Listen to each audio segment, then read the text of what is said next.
and I didn't get credit for it. I did so well in that state. Every time the people were crying every time after. That's a crooked state. California is a crooked state. Many crooked states. We have a very, very dishonest voting system. The last time I won, 24, the one that just took place, I won because it was too big to rig. You couldn't rig it. It was too big.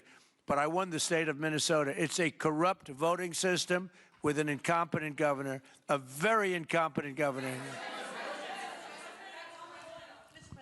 And by the way, he's a very corrupt governor, too. Go ahead. I have a question on Iran, but first, very quickly on Venezuela. How do you provide total security guarantees to these companies without putting U.S. boots on the ground? Well, we're going to work with the Venezuelan leaders and people, and we're going to have a very safe group, and they're going to also bring over some security with them. You know, these are not babies. These are people that drill oil in some pretty rough places. I could say a couple of those places make Venezuela look like a picnic.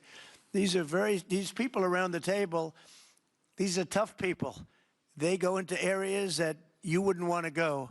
They go into areas that if they invited me, I'd say, no thanks, I'll see you back in Palm Beach.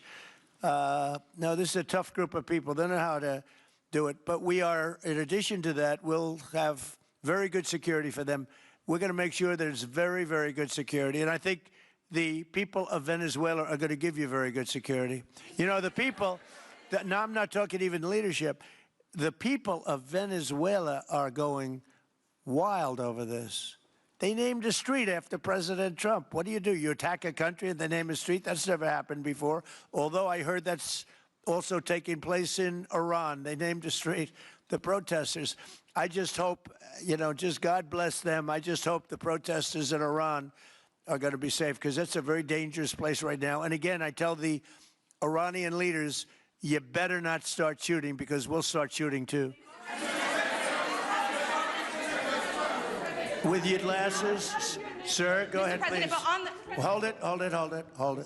Next to you. Yes, glasses. The gentleman with the glasses. All right, thank you, Mr. President. With those very big glasses, actually. Yeah, Ferrari, actually. Mr. President, I have two questions. What do you want the European Union to do in Ukraine? The European leaders seem pretty divided on Ukraine. And then, if you can reiterate this straight message that you have to the Iranian leader, to Khomeini, the message that you have. You're talking about Iran? Oh, Iran, yeah. What the do first I one want is on Iran Europe. to do? I'm sorry? Where are you from? Italy. Oh, nice place. Yeah. Okay. The first question So is what on are you Europe. asking about Iran for? Well, if you can answer about Europe and what you think the Europeans should do on Ukraine, and then a message. Well, look, Europe has been doing so much for Ukraine, but it hasn't been enough. And obviously that I would say that President Putin is not afraid of Europe. He's afraid of the United States of America, as led by me. There's no fear of Europe.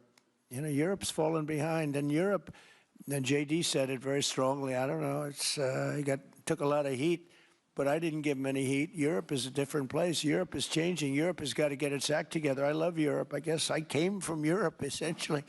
My roots are in Europe, but Europe is a different place. They have to get their act together. Now they have a great NATO leader, and they've gone up to 5% from 2% GDP. That's a big step.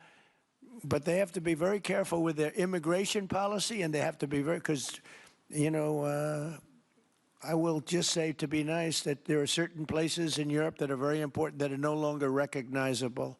I'm being very nice. I'm being very diplomatic when I say that. They are not recognizable. And they have to be careful on energy, because they're putting windmills all over the place and losing a fortune.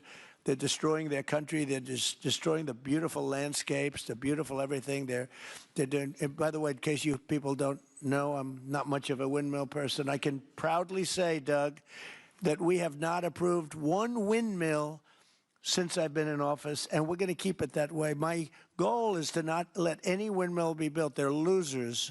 They lose money. They destroy your landscape. They kill your birds.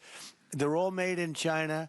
And all you have to do is, you know, just about all of the windmills are made in China, the structures. All you have to do is say to China, how many windmill areas do you have in China? So far, they're not able to find any. They use coal and they use oil and gas and some nuclear, not much, but they don't have windmills. They make them and sell them to suckers like Europe and suckers like the United States before. They are the worst form of energy, the most expensive form of energy, and in 8 years they're rotted out anyway.